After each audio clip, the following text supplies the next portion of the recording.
প্রিয় দর্শক আসসালামু আলাইকুম, আশা রাখি আপনারা ভালো আছেন। তা আজকে আমি নিয়ে এসেছি রেনোভা সাসপেনশন। রেনোভা সাসপেনশন অথবা সিরাপ একটি জ্বর ও ব্যথানাশক সাসপেনশন। সিরাপ ও সাসপেনশনের পার্থক্য: সিরাপের মধ্যে চিনি থাকে না, আর সাসপেনশনের মধ্যে চিনি থাকে।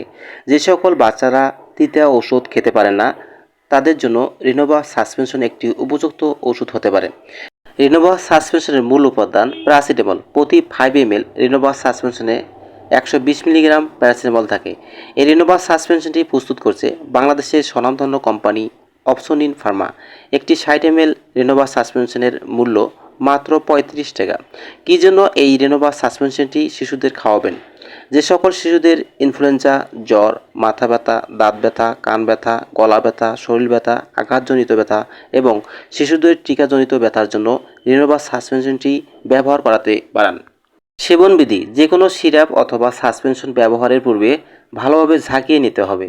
3 মাসের কম বয়সী শিশুদের ক্ষেত্রে 10 মিলিগ্রাম হিসেবে দিনে 3 থেকে 4 বার খাওয়াতে হবে।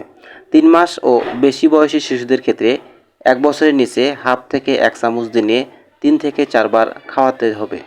1 থেকে 5 বছর বয়সী শিশুদের ক্ষেত্রে 1 থেকে 2 চামচ দিনে 3 থেকে 4 বার খাওয়াতে হবে। 6 থেকে 12 বছর বয়সী বাচ্চাদের ক্ষেত্রে 2 থেকে 4 চামচ দিনে 3 থেকে 4 বার খাওয়াতে হবে। প্রাপ্তবয়স্কদের ক্ষেত্রে 4 থেকে 8 চামচ দিনে 3 থেকে 4 বার খাওয়াতে হবে। সংরক্ষণ: আলো থেকে দূরে ঠান্ডা স্থানে রেনোভা সাসপেনশন রাখুন। 25 ডিগ্রি সেলসিয়াস তাপমাত্রা নিচে রেনোভা সংরক্ষণ করতে হবে এবং শিশুদের নাগালের বাইরে রাখতে হবে। বন্ধুগণ, আজকের এই ভিডিওটি দেখে আপনার যদি সামান্যতম উপকার হয়ে থাকে এবং আপনি উপকৃত হয়ে থাকেন, অবশ্যই আমার এই চ্যানেলটি সাবস্ক্রাইব করবেন এবং আপনার পাশে থাকা বেল বাটনটি অন করে দেবেন, যাতে আমি ভিডিও ছাড়া মাত্রই আপনি নোটিফিকেশন পেয়ে যান। তো আজকের মতো এখানে শেষ করতেছি। আল্লাহ হাফেজ। আবারও দেখা হবে নতুন কোনো একটি ভিডিও নিয়ে।